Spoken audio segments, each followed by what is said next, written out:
जीवनाच्या शेवटच्या श्वासापर्यंत सोबत राहण्याचं वचन दिलं होतं, पण आज आयुष्याच्या अर्ध्या वाटेवर मला सोडून गेलीस. काहीच वाटलं नाही तुला की तुझ्याशिवाय हा कल्पेश कसा सगळं, कुठल्याच गोष्टीचा विचार केलाच नाही. प्रगती सांग, आता तुझ्याशिवाय कसा जगू मी? सांग ना, कसा जगू? तुझ्यापासून मी कसा दूर राहू,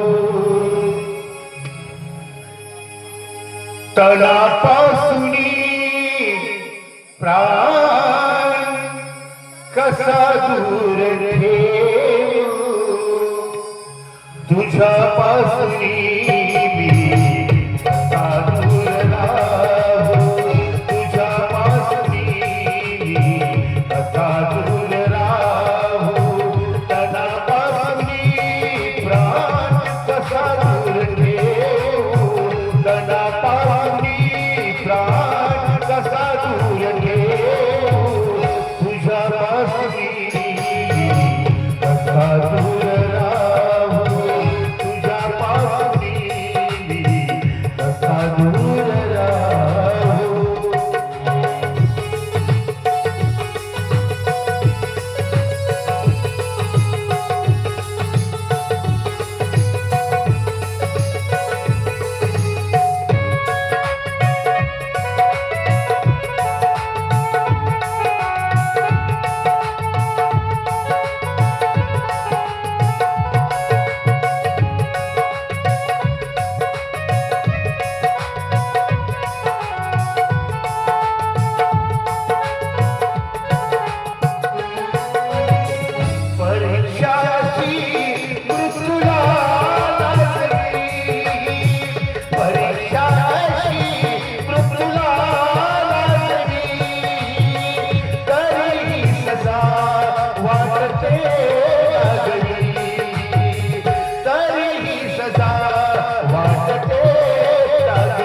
दूर राहू.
तुझ्यापासून कसा दूर राहू, तुझ्यापासून कसा दूर जाऊ तुझ्यापासून तुझ्यापासून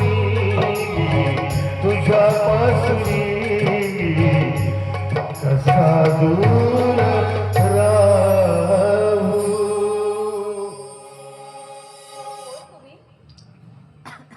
मी कोण? माझं मला असं माहित नाही मी कोण आहे. प्रगतीला ओळखता तुम्ही? तिला ओळखता? तिला विसरता येणं शक्यच नाही. म्हणायला ती माझी प्रगती, पण तिला आता माझी तरी कसं म्हणू मी? म्हणून असं स्वतःला दारूमध्ये बुडून संपून पाहता? नाही, तरी या नशेत राहून ती अगदी माझ्या जवळ असलेली अनुभवण्याचा प्रयत्न करतोय. काय तिच्याशिवाय मला काही सुद्धा आठवत नाही. आणि समज जर प्रत्यक्षात ती तुमच्यासमोर उभी असेल तर? माझ्यासोबत उभी असेल? नाही, असं कधी घडून येईल असं शक्यच वाटत नाही. कारण तशीही ती आपल्या संसारात मोठ्या आनंदानं आता जीवन जगत असेल. तरी मात्र तू तिला अजूनपर्यंत विसरला नाहीस? तिला विसरू? तिची मूर्ती मी माझ्या हृदय मंदिरातून काढून टाकणं शक्यच नाही. या नियतीने जर खेळ खेळला नसता आज माझी पत्नी बनून ती माझ्या संसारात मोठ्या आनंदानं जिवंत दिली असते. पण आता मला कळालंय की ती आपल्या संसारात खूप दुःखी आहे म्हणून. नाही, खरं तर आज ती इतकी सुखात आहे की तिच्या ठिकाणी जर दुसरी मुलगी असती ना तर ती एवढी सुखात नसती. ती सुखात आहे? नाही, असं कधी होऊ शकत नाही. कारण तिच्या जीवनात घडलेला दुर्दैवी प्रसंग या माझ्या डोळ्यांनी मी अनुभवलेला आहे. अरे त्याच वेळी वाटलं की त्या हरामखोराचा खून करून त्याच्या रक्ताने मी आंघोळ करावी, पण माझी प्रगती त्यावेळी माझ्या आड आली आणि म्हणून मी काहीच करू शकलो नाही. पण त्या हरामखोराने केलेल्या कुकर्माची सजा म्हणून त्याला फरफडत त्या पोलीस स्टेशन मध्ये घेऊन गेलो. त्याच्या पापाची सजा म्हणून तू पोलीस कोठडीमध्ये 10 दिवसाची सजा भोगून आला. पण कुणाच्या तरी लाचारीने जीवन जगणं, जीवन हे पत्करलं नाही मला नाही वाटत. अरे दुर्दैवाने का तरी असा कुणाची खेळ खेळावा? अरे मरण बघतो त्याला मरूही देत नाही आणि जगण्यासाठी जो धडपडतो त्याला जगूही देत नाही.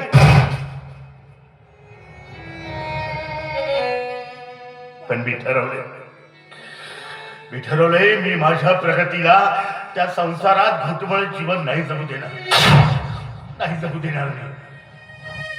रडून काही फायदा आहे कल्पेश? कल्पेश,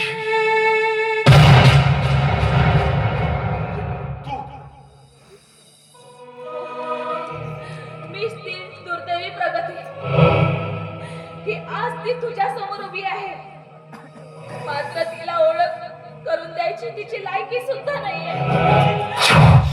प्रगती असं का बोलतेस तू? सांग ना.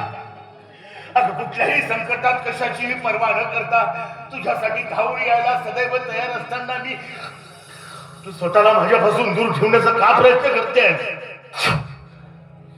काय करणार?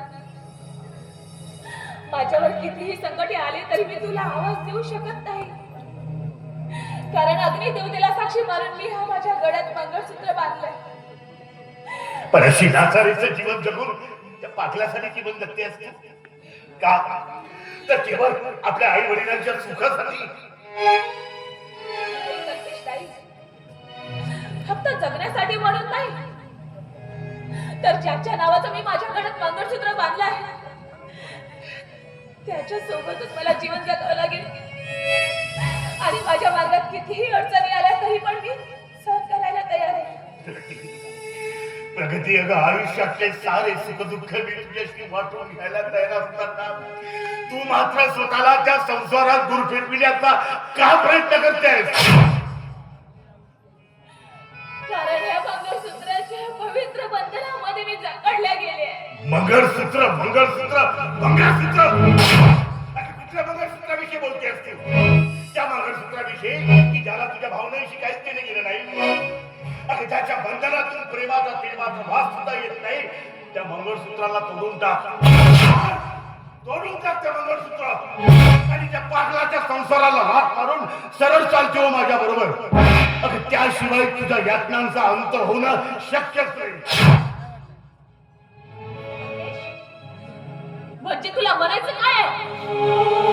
आ? मी हे बांधलेलं मंगळसूत्र तुझ्या इच्छेसाठी सोडून फेकून देऊ मी? आ? तुला म्हणायचंय की एकदा लग्न झालेलं परत पुन्हा तुझ्यासोबत लग्न करायचं मी? आणि तुझी हिंमत तरी कशी झाली असे शब्द बोलताना मला? प्रगती, अगं, हे सारे मी तुझ्या सुखासाठी बोलतोय. मग तर मंगळसूत्राची तुला किंमतच कळली नाही. अरे, मंगळसूत्र म्हणजे काय? पूर्वी वाटेल तेव्हा गळ्यात घालायचं आणि वाटेल तेव्हा मंगळसूत्र तोडून टाकायचं, असं वाटतंय तुला? अगदी खरंच. मंगळसूत्र वाटेल तेव्हा तोडता येत नाही, पण दिलेला शब्द, दिलेली वचने एका क्षणात तोडून मोकळी झालीस, त्याचं काय ग? दिलेले शब्द आणि वचन ते फक्त आपल्या दोघांमध्येच होते, म्हणून ते सहज होता आले. पण अग्निज्योतीला साक्षी मारून हजारो लोकांच्या समोर मी हा माझं मंगळसूत्र गळ्यात बांधलेलं आहे, तेव्हा हे पवित्र मंगळसूत्र मी नाही तोडू शकत. जर मी असं तोडण्याचा प्रयत्न केला तर उद्या हा समाज मला बच्चाला वाटेल त्या शब्दामध्ये बोलणार. कुठल्या समाजाविषयी बोलतेस ग तू? सांग ना, कुठल्या समाजाविषयी बोलतेस? आता त्या समाजाविषयी की ज्या समाजात त्या प्रताप राणे सारखे हरामखोर लोक मुली समान असणाऱ्या आपल्या सुनेवर बलात्कार करण्याचा प्रयत्न करतात, त्या समाजाविषयी बोलतेस तू? आणि ज्या समाजात स्त्रियांना आपली भोगवस्तू समजून तिच्या माती लाचारीचं जीवन जगायला भाग पाडतात, त्या समाजाच्या गोष्टी सांगतेस तू?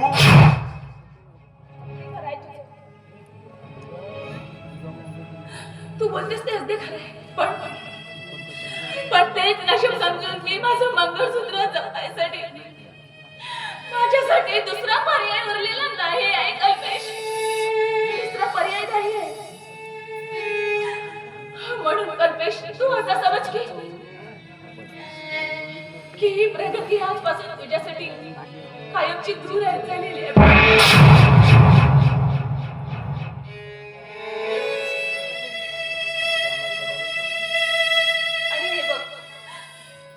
आजपासून तू मला आठवण्याचा देखील प्रयत्न करू नकोस.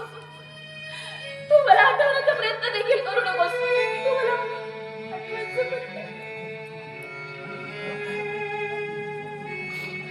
किती आठवण्याचा तू जरी मला प्रयत्न केलास तरी पण मी तुझ्या सोबतीने येऊ शकणार नाही. मी नाही येऊ शकणार तुझ्या सोबतीने. सांग ना कल्पेश, सांग. अरे सांग ना, कशी तोडू मी मंगळसूत्र? सांग ना, कशी तोडू मंगळसूत्र?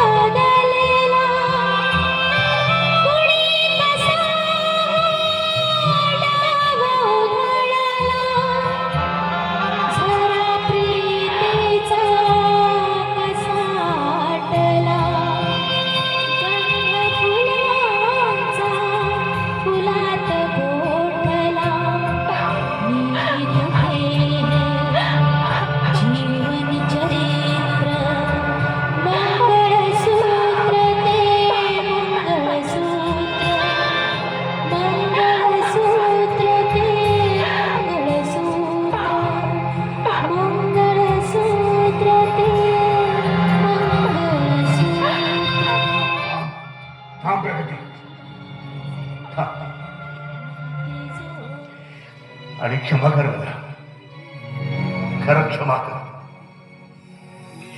मी माझ्या प्रेमापोटी स्वार्थी बनून गेलेलो होतो आणि विसरून गेलेलो होतो की भारतीय संस्कृतीमध्ये स्त्रीने एखाद्या पुरुषाच्या नावानं कपाळी कुंकू आणि गळ्यात मंगळसूत्र बांधल्यानंतर ती स्त्री त्या मंगळसूत्राचं पावित्र्य राखते. कुण्याही परपुरुषासाठी ते आपल्या सौभाग्याचं लेणं तोडूच शकत नाही. क्षमा कर मला आणि जातो. आणि विश्वास ठेवू की यानंतर हा कल्पेश तुझ्या जीवनात प्रेमाच्या भावना जागृत करण्यासाठी कधीच येणार नाही, कधीच येणार नाही. कितीदा नव्याने तुला आठवावे, डोळ्यातले पाणी नव्याने वहावे.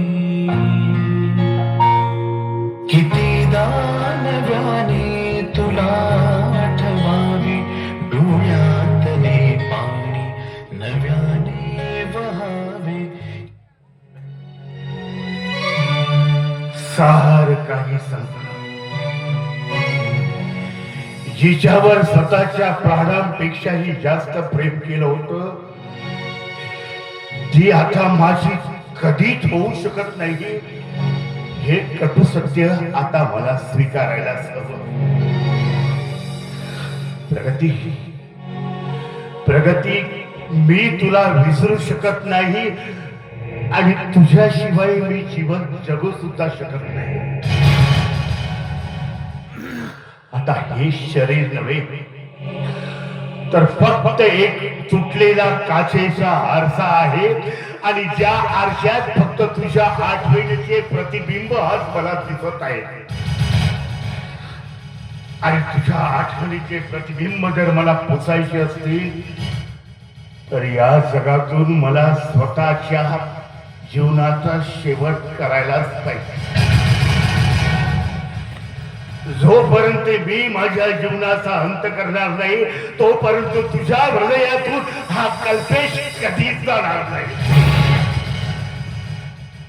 माफ कर मला प्रगती, माफ कर. प्रेम भंगामुळे या समाजात जीवन जगण्याची शक्ती निदान आता माझ्यामध्ये तरी राहिलेली नाही. माफ कर मला. कितीदा नव्याने तुला आठवावे, डोळ्यातले पाणी नव्याने वहावे. कितीदा झुलावे तुझ्याच साठी, कितीदा म्हणावे तुझे गीत ओठी. कितीदा झुलावे तुझ्याच साठी, कितीदा म्हणावे तुझे गीत ओठी. कितीदा पुन्हा फुलावे, कितीदा नव्याने तुला आठवावे, डोळ्यातले पाणी नव्याने वहावे. किती